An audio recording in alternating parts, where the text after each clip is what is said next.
Subscribe करें शेखावाटी उत्कर्ष classes को और बेल आइकन पर क्लिक करें ताकि लेटेस्ट वीडियो अपडेट आपको तुरंत मिल सके।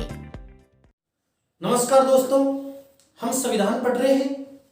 दोस्तों, पिछले वीडियो में हमने क्रिप्स मिशन पढ़ लिया था। क्रिप्स मिशन के बाद में हमने सीआर फार्मूला पढ़ा था, कैबिनेट मिशन पढ़ा था हमने। इसके बाद में हमने माउंटबेटन योजना पढ़ी थी। साथियों, माउंटबेटन योजना में हमने छोटी सी बात बताई थी आपको कि माउंटबेटन योजना, इसमें भारत को आजादी मिली थी। यानी माउंटबेटन योजना के तहत भारत को आजादी मिली थी जो 3 जून 1947 ईस्वी में बनी थी। और मैंने आपको कैबिनेट मिशन की बात बताई थी कि कैबिनेट मिशन के अनुसार हमें हमारी संविधान सभा का निर्माण हुआ था। तो संविधान सभा का निर्माण कैबिनेट मिशन के अनुसार हुआ और भारत को आजादी पूछे तब आपको बताना है माउंटबेटन योजना के तहत। ये हमने पिछले वीडियो में पढ़ लिया था साथियों, ठीक है। अब हमें आज अच्छा टॉपिक पढ़ेंगे संविधान सभा। हम भारत की संविधान सभा की बात करते हैं। संविधान सभा पढ़ेंगे, फिर संविधान सभा की बैठक की बात करेंगे, समितियों की बात करेंगे, इसके बाद में संविधान का निर्माण करेंगे। तो वह आगे की बात है। पहले पढ़ते हैं संविधान सभा। तो समझना साथियों, हम बात करते हैं संविधान सभा। संविधान सभा, देखो संविधान सभा, पहला क्वेश्चन संविधान सभा से क्या बनता है कि संविधान सभा का विश्व की छोटी सी बात मैं आपको विश्व की बता दूं कि विश्व में सर्वप्रथम संविधान सभा का विचार, या इसको बोल सकता हूं मैं, विश्व में सर्वप्रथम संविधान सभा का विचार किसने दिया था? तब आपको बताना है दोस्तों, सर हेनरी मैन ने। यानी सर हेनरी मैन नाम का व्यक्ति था। ये ब्रिटेन का था। ये कहां का था साथियों? ये ब्रिटेन का था।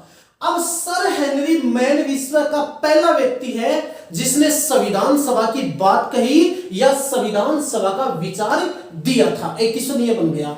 दूसरा क्वेश्चन, अगर आपसे दल पूछे, यानी राजनीतिक दल पूछे, तब आपको बताना है स्वराज्य दल। आपको क्या बताना है? स्वराज दल बताना है। यानी यहां से क्वेश्चन पूछेगा कि सर्वप्रथम संविधान सभा का विचार किस व्यक्ति ने दिया? सर हेनरी मैन ने। कहां का था? ब्रिटेन का था। जबकि कौन सा राजनीतिक दल है जिसने संविधान सभा की बात कही? आपको बताना स्वराज दल है।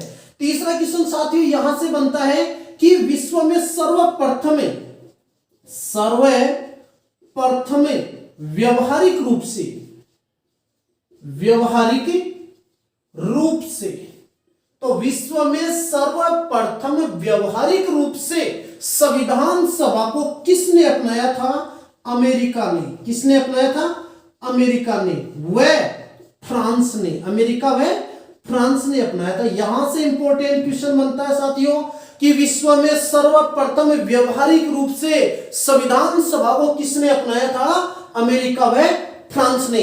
अमेरिका उत्तरी अमेरिका महाद्वीप में पड़ता है। अमेरिका उत्तरी अमेरिका महाद्वीप में पड़ता है और फ्रांस है ये यूरोप महाद्वीप में पड़ता है। इसकी राजधानी वॉशिंगटन डीसी है और इसकी राजधानी पेरिस है। ठीक है, तो यहां तक तो बात हो गई। अब हम छोटी सी बात करते हैं भारत की। भारत से क्वेश्चन अच्छा बनता है कि भारत में सर्वप्रथम, यह तो हमने विश्व की बात की है, अब भारत की बात है कि भारत में सर्वप्रथम संविधान सभा की मांग किसने की? तो यहां से छोटी सी बात मैं भारत की बताता हूं, देखना। भारत से पूछे तो देखो, भारत में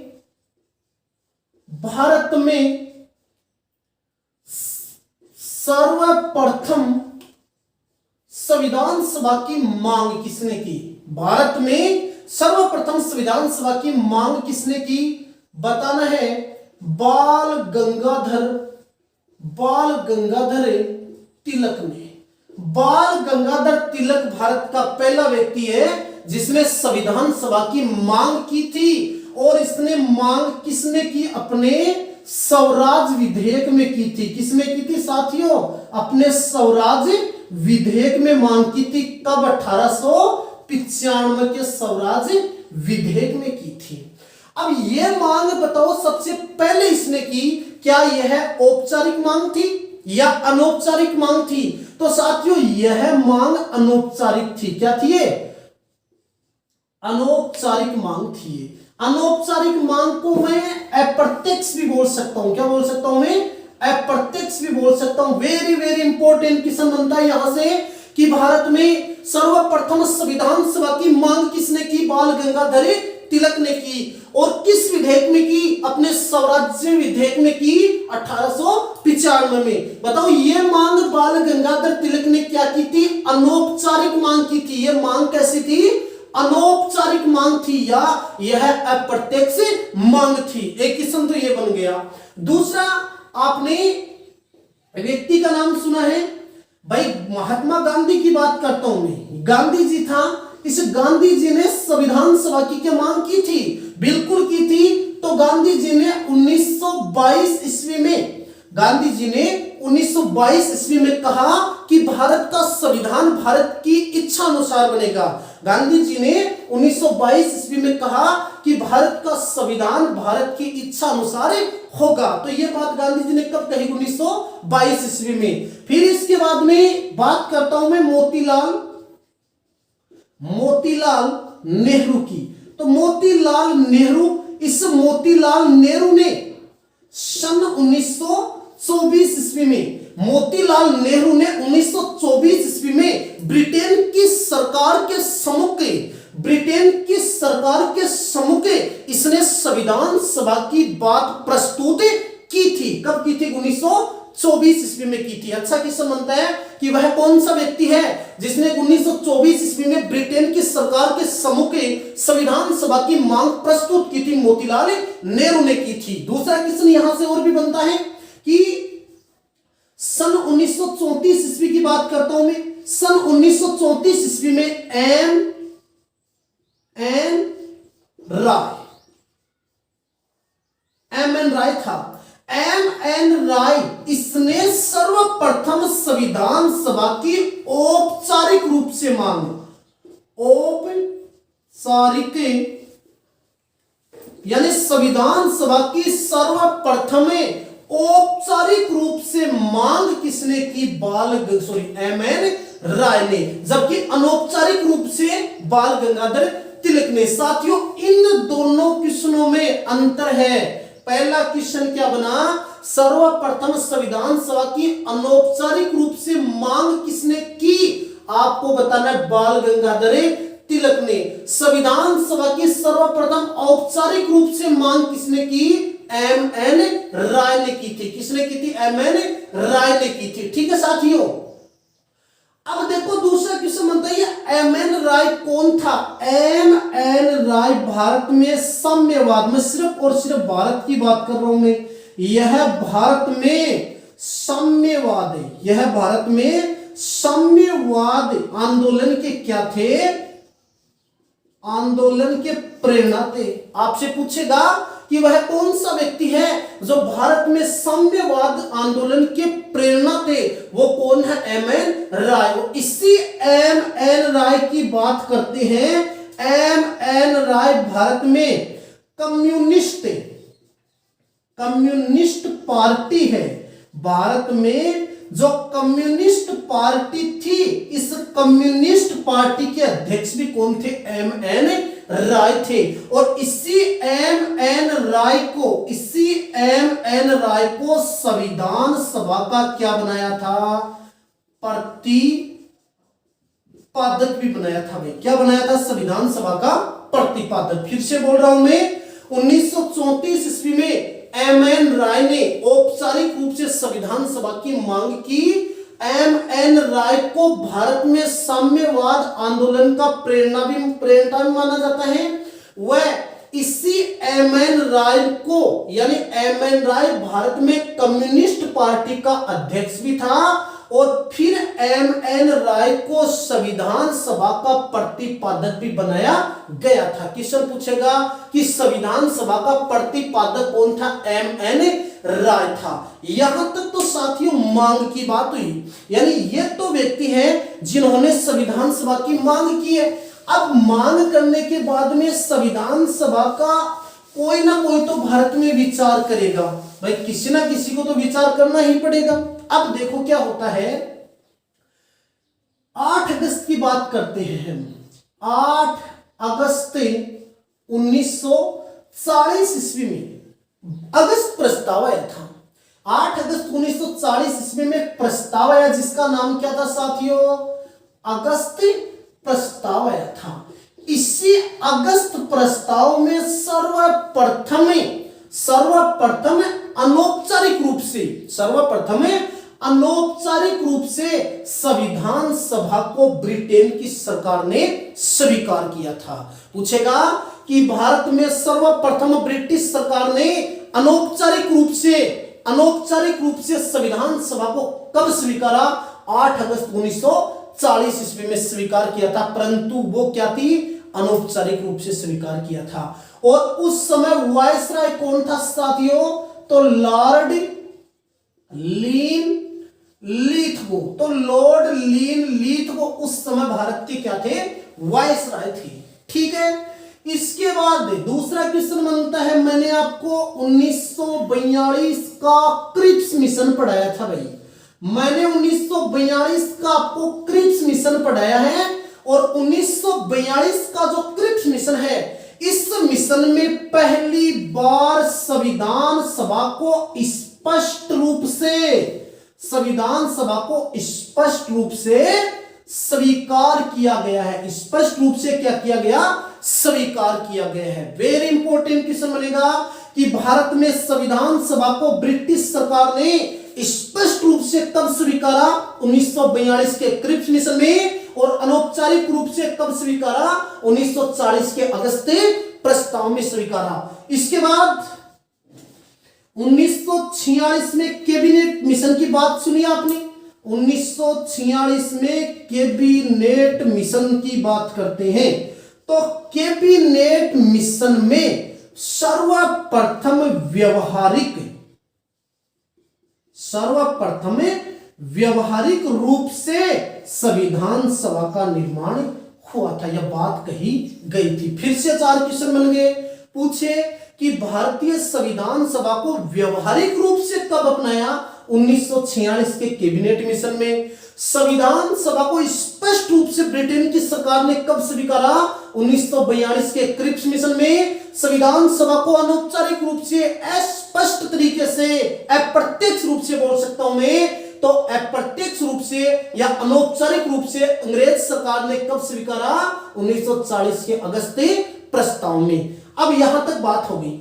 इसी कैबिनेट मिशन की हमने बात की थी कि इसको व्यवहारिक रूप से स्वीकार कर लिया। इसी कैबिनेट मिशन योजना के अनुसार भारतीय संविधान सभा का क्या होता है साथियों, निर्माण होता है। तो क्वेश्चन बनेगा कि भारतीय संविधान सभा का निर्माण किस योजना के अनुसार हुआ, तो कैबिनेट मिशन योजना के अनुसार भारतीय संविधान सभा का निर्माण हुआ। ये बात तो मैंने आपको इसकी मांग की बात, इसकी स्वीकृति की बात बताई है। अब हम बात करेंगे कि जो संविधान सभा है, इस संविधान सभा में कौन कौन से सदस्य थे, क्या किनका क्या अधिकार था, कौन व्यक्ति क्या करता था, तो देखना, इस बात को समझना। अब जो भारतीय संविधान सभा है, इस संविधान सभा में यहां तक तो बात होगी। अब कैबिनेट मिशन की बात करते हैं हम, समझना मेरी बात को।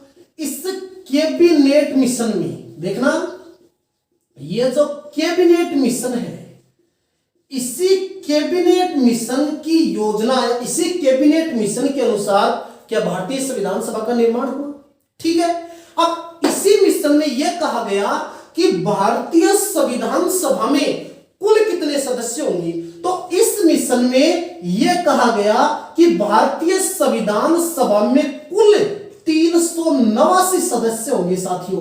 कुल सदस्य कितने होंगे, 389 सदस्य होंगे। और वो 389 सदस्य किस प्रकार से होंगे, यानी 10 लाख की जनसंख्या पर एक सदस्य निर्वाचित होगा। इसमें क्या कहा गया कि संविधान सभा में प्रारंभ में 389 सदस्य होंगे और 10 लाख की जनसंख्या पर एक सदस्य निर्वाचित होगा और वो निर्वाचित आनुपातिक प्रतिनिधित्व की एकल संक्रमणीय पद्धति से अप्रत्यक्ष रूप से क्या होगा, निर्वाचित होगा। तो क्वेश्चन क्या बना यहां से कि संविधान सभा के प्रारंभ में कुल कितने सदस्य निर्धारित किए गए थे? 389 सदस्य। एक सदस्य कितनी जनसंख्या पर था?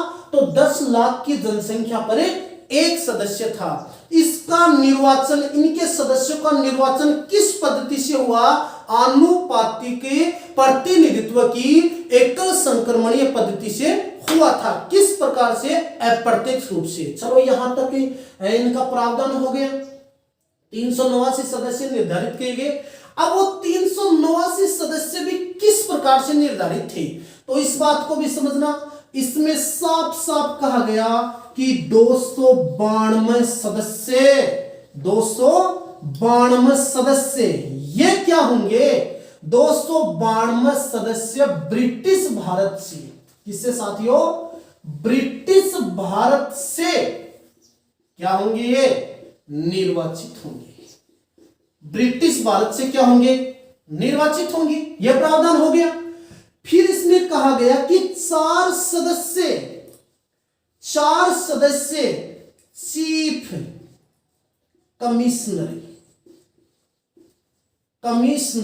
चीफ कमिश्नरी से ये भी क्या होंगे? निर्वाचित होंगे। ये बात कही गई। फिर कहा गया कि 93 सदस्य, कितने सदस्य? 93 सदस्य देशी रियासतों से ये साथियों मनोनीत होंगे। क्या होंगे? मनोनीत होने की बात कही थी। फिर से बोल रहा हूं मैं कि संविधान सभा में कुल 389 सदस्य निर्धारित किए गए थे या 389 सदस्य थे। इनमें 292 सदस्य ये ब्रिटिश भारत से निर्वाचित थे, 4 सदस्य चीफ कमिश्नरी से निर्वाचित थे और 93 सदस्य देशी रियासतों के राजाओं द्वारा क्या थे? मनोनीत किए गए थे।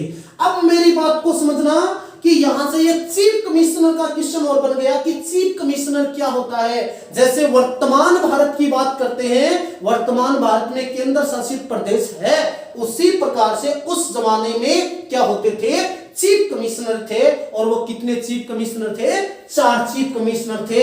तो इनको याद कैसे रखोगे? तो यहां से क्वेश्चन बन गया कि वो 4 चीफ कमिश्नर कौन कौन से थे, तो आपको डायरेक्ट बताना A B C D। 4 chief commissioner कौन कौन से थे? A B C D। एक का मतलब यहां पर आपको क्या बताना है? अजमेर मेरवाड़ा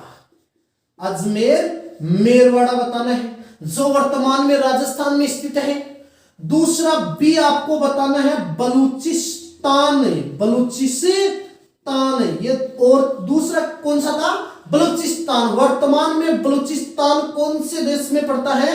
पाकिस्तान में। और सी का मतलब आपको बताना है कुर्ग, और कुर्ग वर्तमान में भारत के कर्नाटक राज्य में पड़ता है। और डी का मतलब है दिल्ली की बात करते हैं। तो कहने का मतलब है कि उस समय 4 चीफ कमिश्नर थे, A B C D। ए का मतलब अजमेर मेरवाड़ा, बी का मतलब बलूचिस्तान, सी का मतलब कुर्ग और डी का मतलब है दिल्ली। तो ये 4 चीफ कमिश्नर थे। अब यहां तक तो बात निश्चित हो गई, ठीक है। अब इनसे भी क्वेश्चन और बनता है साथियों, बहुत अच्छा क्वेश्चन बनता है यहां से कि चलो कोई बात नहीं है कि ये तो निर्धारित सदस्य किए गए थे, परंतु संप्रदाय की बात आ जाए तो यहां से संप्रदाय का क्वेश्चन भी बन सकता है। यानी संप्रदाय की बात करते हैं कि संप्रदाय के हिसाब से सदस्य कैसे निर्धारित किए गए थे। तो बात को समझना, इसमें यह कहा गया कि 213 सदस्य ये तो क्या होंगे? सामान्य, ये तो सामान्य रहेंगे। फिर इसमें कहा गया कि 79 सदस्य मुस्लिम होंगे। पार्टी की बात नहीं है, मुस्लिम होंगे। और 4 सदस्य होंगे, ये क्या होंगे साथियों? सिख होंगे। अति इंपॉर्टेंट क्वेश्चन बन गया कि कैबिनेट मिशन के प्रारंभ में जो सदस्य निर्धारित किए गए थे वो संप्रदाय के आधार पर कैसे थे? तो इसमें 213 सदस्य तो सामान्य वर्गों से आते थे, 79 सदस्य मुस्लिम धर्म से थे और 4 सदस्य क्या थे? सिख धर्म से थे। तो यह संप्रदाय के आधार पर बांटे गए थे। दूसरा क्वेश्चन और बनता है कि जो कैबिनेट मिशन है इसके हिसाब से संविधान सभा का निर्माण हो गया। इसको मिटा रहा हूं मैं एक बार।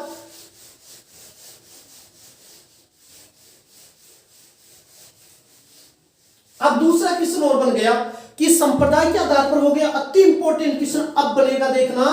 अब सबसे इंपॉर्टेंट क्वेश्चन क्या बनेगा? क्वेश्चन क्या बना कि भारतीय संविधान सभा थी, भारतीय संविधान सभा थी, इसमें कुल महिला कितनी थी? भारतीय संविधान सभा थी, उसमें कुल महिला कितनी थी? इसमें एससी से कितने सदस्य थे? एसटी से कितने सदस्य थे? फैक्ट क्वेश्चन बनता है। यहां से देखो तो भारतीय संविधान सभा में कुल महिला की संख्या पूछे तो इसमें कुल महिलाओं, तो महिलाएं कितनी थी? तो इसमें महिलाएं आपको बताना है 15। कई किताबों में 12 दे रखा है, सिखवाल जैसी किताबों में 12 दे रखा है।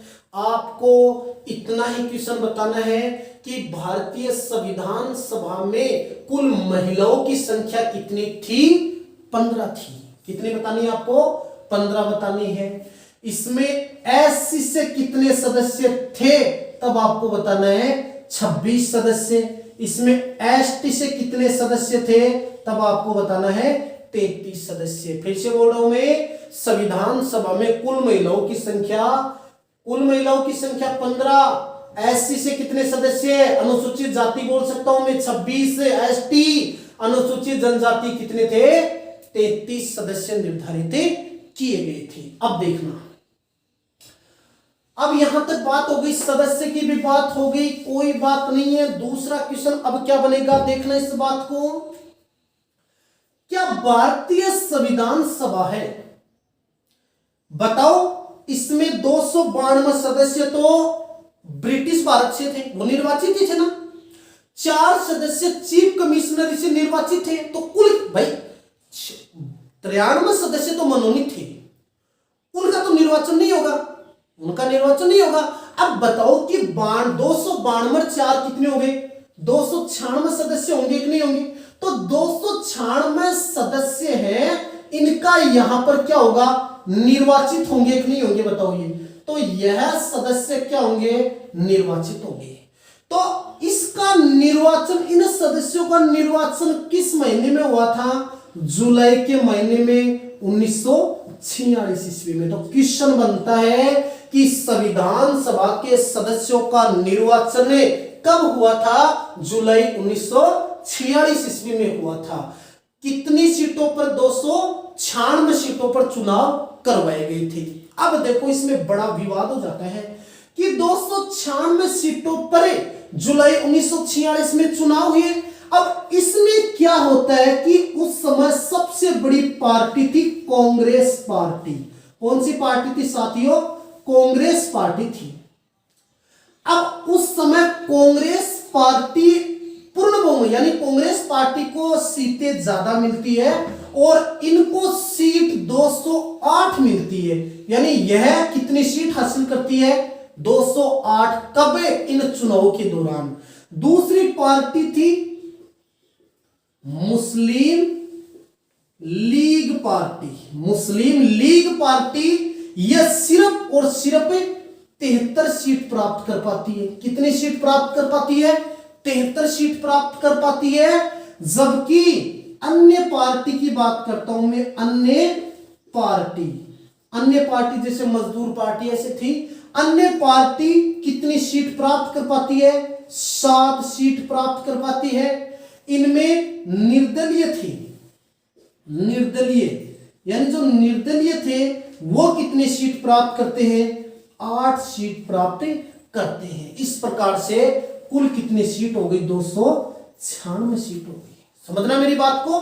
एग्जामिनर पूछेगा कि संविधान सभा का जो चुनाव है वो कब हुआ? जुलाई 1946 में। कितनी सीटों पर हुआ? 296 सीटों पर हुआ। इसमें कांग्रेस पार्टी ने कितनी सीट हासिल की? 208। मुस्लिम लीग पार्टी ने 73 सीटें प्राप्त की, अन्य पार्टी ने 7, जबकि निर्दलीय कितनी सीट प्राप्त करते हैं? 8 सीट प्राप्त करते हैं। अब मेरी बात को जरा गौर से समझना, अच्छे से समझना इस बात को। बताओ सबसे ज्यादा सीट क्या कांग्रेस पार्टी को मिली? तो निश्चित बात है कि संविधान बनाने में सबसे ज्यादा भूमिका भी कौन सी पार्टी निभाएगी? कांग्रेस पार्टी निभाएगी। तो अब कांग्रेस पार्टी के पास इतना बहुमत आने के बाद मुस्लिम लीग पार्टी, यह पार्टी क्या करती है?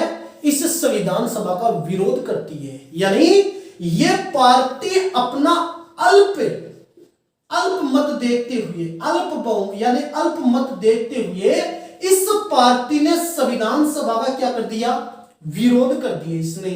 और इसने कहा हमें इस संविधान सभा में नहीं रहना है, हमें हमारी अलग से संविधान सभा चाहिए, हमें अलग से संविधान सभा चाहिए। तो मुस्लिम लीग पार्टी ने इस संविधान सभा का विरोध कर दिया और कहा कि हमें हमारे लिए अलग से क्या बनाएंगे? संविधान सभा बनाएंगे। तो इस पार्टी ने यह बात कह दी। कहने के बाद में तारीख थी 16, महीना था अगस्त का। अच्छे से समझना इस बात को। 16 अगस्त 1946 ईस्वी में मुस्लिम लीग पार्टी ने प्रत्यक्ष रूप से, साथियों अच्छा क्वेश्चन बनता है, प्रत्यक्ष रूप से कार्यवाही दिवस मनाया था। अच्छा क्वेश्चन है कि मुस्लिम लीग पार्टी ने प्रत्यक्ष रूप से कार्यवाही दिवस कब मनाया? 16 अगस्त 1946 ईस्वी को मनाया था। इस दिन इस पार्टी ने सुनियोजित तरीके से भारत में क्या करवा दिए थे साथियों? दंगे करवा दिए थे इसने। यानी इस पार्टी ने इस दिन भारत में क्या करवा दिए थे? दंगे करवा दिए थे। ठीक है, यहां तक बात कंप्लीट हो गई है। अब इसके बाद नेक्स्ट आगे बात करते हैं।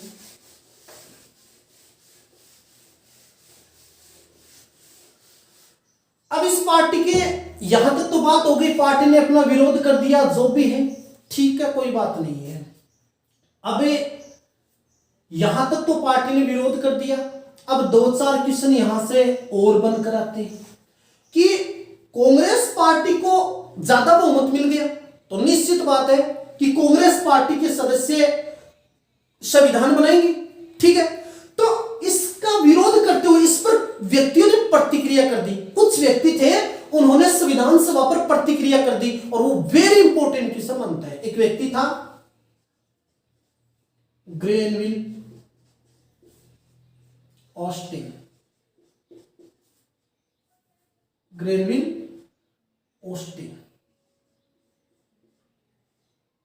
ये लो, ग्रेनविल ऑस्टिन। इस ग्रेनविल ऑस्टिन ने किताब लिखी थी साथियों। ये ग्रेनविल भी आता है और ग्रेनविल भी आ जाता है, कोई बात नहीं है, एक ही बात है। तो इसने किताब लिखी थी द इंडियन कॉन्स्टिट्यूशन।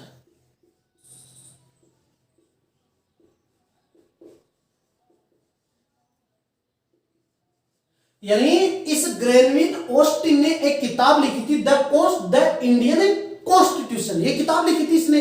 अब इस किताब में इस ग्रेनविल ऑस्टिन ने बड़ी बात कह दी।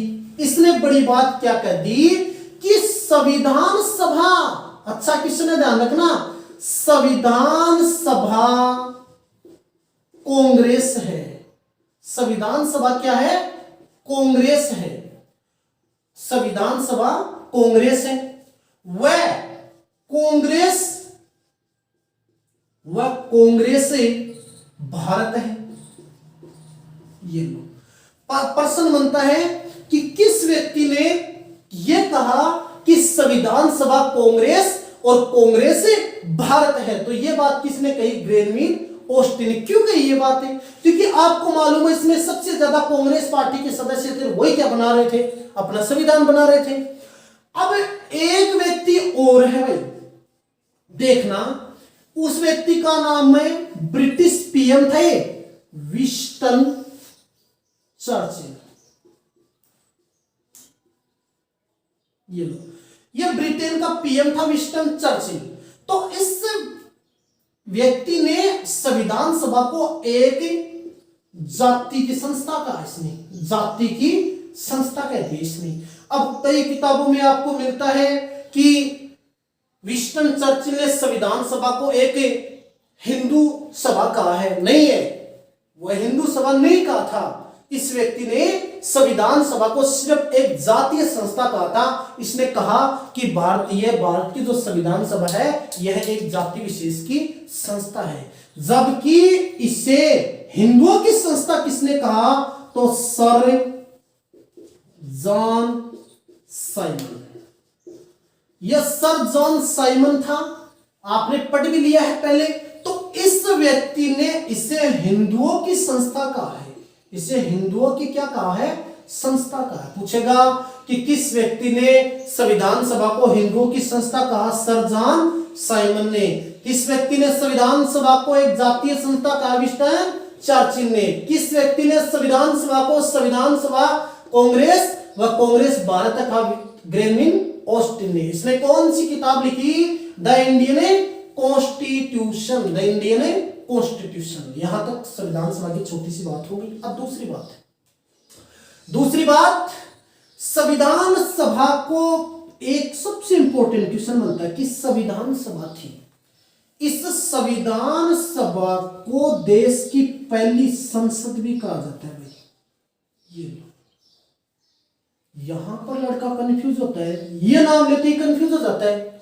मैंने क्या कहा कि भारत की पहली संसद कौन सी थी, संविधान सभा थी। लड़का कहेगा नहीं नहीं, हो ही नहीं सकता। क्यों नहीं होगा, देखो, संविधान सभा भारत की पहली संसद थी। अगर क्वेश्चन आ जाए कि भारत की पहली संसद कौन सी थी, आपको बताना संविधान सभा। क्यों बताना है, यहां से बात को समझना।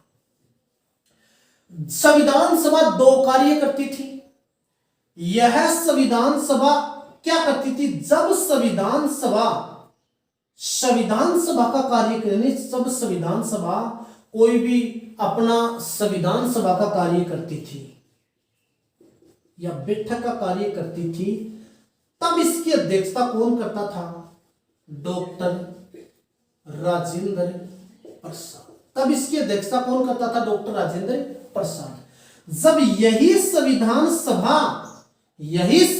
सभा यह संसद के रूप में कार्य करती या यह विधायिका के रूप में कार्य करती, तब इसकी अध्यक्षता कौन करता, जी.वी. मावलंकर। यह क्वेश्चन बनते हैं साथियों कि संविधान सभा जब विधायिका या संसद का कार्य करती, तब इसकी अध्यक्षता कौन करता था, जी.वी. मावलंकर करता था। और जब संविधान सभा बैठक या संविधान सभा का कार्य करती, तब इसकी अध्यक्षता डॉक्टर राजेंद्र प्रसाद करता था। एक बात यह होगी। दूसरी बात, हमारी संविधान सभा यह एक क्या थी, बहुदलीय। यह एक बहुदलीय निकाय था। पूछ सकता है कि संविधान सभा क्या थी, यह एक बहुदलीय निकाय था। कौन, भारत की संविधान सभा। अब दूसरी बात, संविधान सभा का संवैधानिक सलाहकार किसे बनाया गया था। यहां से क्वेश्चन और भी बनता है कि एक व्यक्ति था बी.एन. राव। बी.एन. राव था, यह संविधान सभा का संवैधानिक सलाहकार था। साथियों क्या था ये, संवैधानिक सलाहकार थे। सलाहकार पूछेगा कि भारतीय संविधान सभा का संवैधानिक सलाहकार किसे बनाया गया था, बी.एन. राव को बनाया गया था। इसी बी.एन. राव ने भारतीय संविधान का प्रारूप तैयार किया था इसने। तो वेरी इंपॉर्टेंट क्वेश्चन बनेगा कि भारतीय संविधान सभा का संवैधानिक सलाहकार कौन था, BN राव था। भारत का संविधान, इसका प्रारूप किसने तैयार किया था? BN राव ने। मैं BN राव की बात बता दूं, ये BN राव अंतरराष्ट्रीय न्यायालय के भारत की तरफ से न्यायाधीश भी रह चुके हैं। इतना देखो कितना माइंडेड आदमी इस व्यक्ति ने। इस व्यक्ति ने क्या क्या कर दिया? संविधान का प्रारूप तैयार कर दिया इसने, अंतरराष्ट्रीय न्यायालय का न्यायाधीश भी रह चुका है, और बर्मा का संविधान, उसमें भी अपनी महत्वपूर्ण भूमिका किसने निभाई थी? BN राव ने निभाई थी। यहां तक साथियों समझ में आ गया? ठीक है, आगे चले। अब देखो इसके बाद में आगे बात करते हैं। देखो, अब देखो,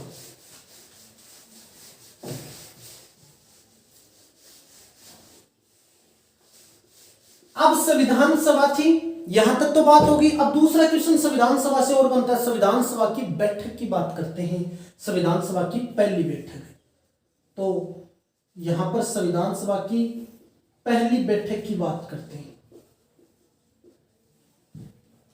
संविधान सभा की पहली बैठक, तो पहली बैठक कब बुलाई गई थी? आपको बताना है 9 दिसंबर 1946 ईस्वी में। कहां पर बुलाई गई थी? तो वर्तमान संसद भवन, वर्तमान संसद भवन का केंद्रीय कक्ष, यहां पर इसकी बैठक बुलाई गई थी। इसमें कुल कितने सदस्यों ने भाग लिया था? 207 सदस्यों ने। इसका पहला अस्थायी अध्यक्ष किसे बनाया गया था? तब आपको बताना डॉक्टर सच्चिदानंद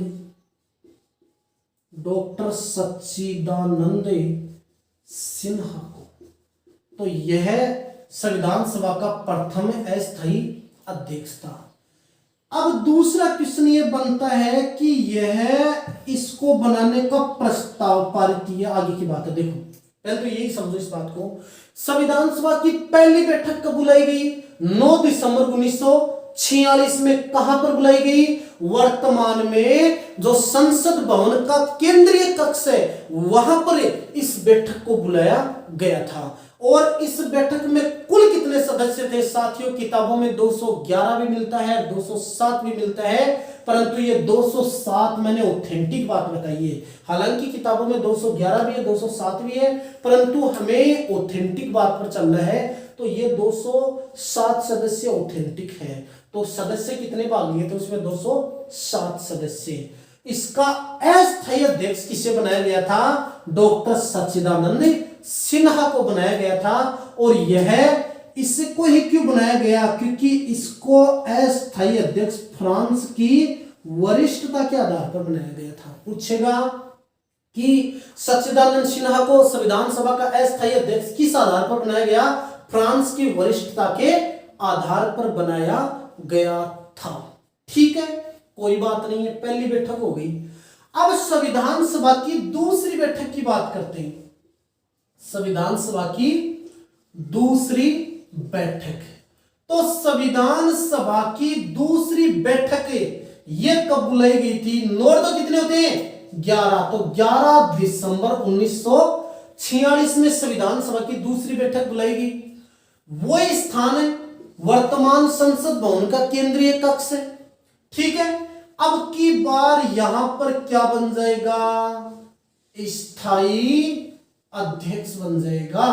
तो संविधान सभा का स्थायी अध्यक्ष किसे बनाया गया था साथियों? डॉक्टर राजेंद्र प्रसाद को। तो इंपॉर्टेंट क्वेश्चन बनेगा कि संविधान सभा का स्थायी अध्यक्ष कौन बना था? डॉक्टर राजेंद्र प्रसाद। कौन सी बैठक में? दूसरी बैठक में। अब देखो इस डॉक्टर राजेंद्र प्रसाद को क्या क्या कहा जाता है? डॉक्टर राजेंद्र प्रसाद को बिहार का गांधी भी कहा जाता है साथियों।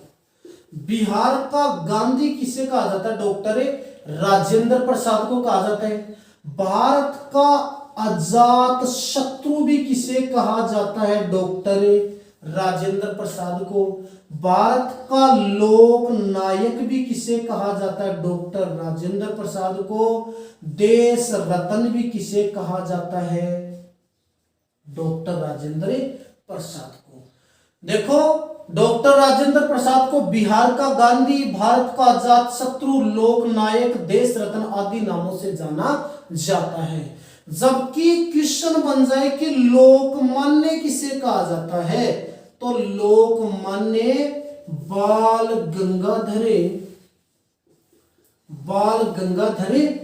तिलक को कहा जाता है।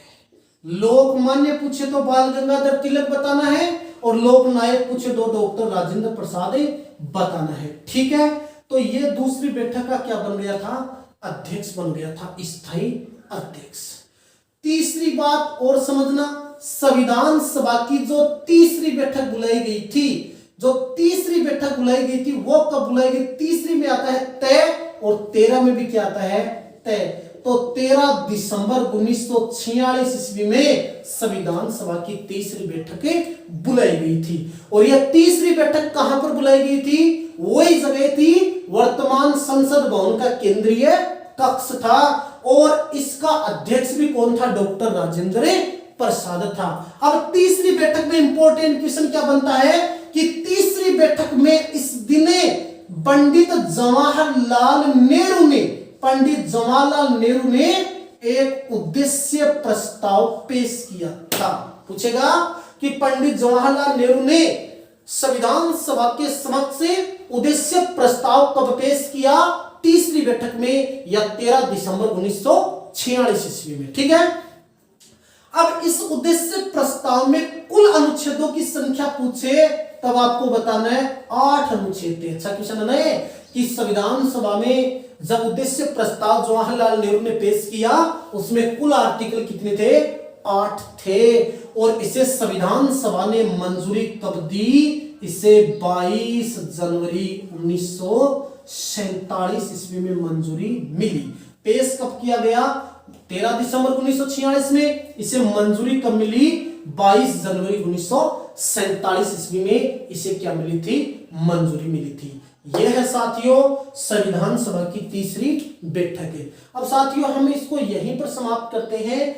अगले वीडियो में हम बात करेंगे संविधान सभा में और कौन कौन से व्यक्ति कहां से निर्वाचित हुए थे, फिर संविधान सभा में अंतिम बैठक में कितने सदस्य थे, संविधान सभा ने कैसा संविधान बनाया था, वो हम बात करेंगे अगले वीडियो में। ठीक है साथियों।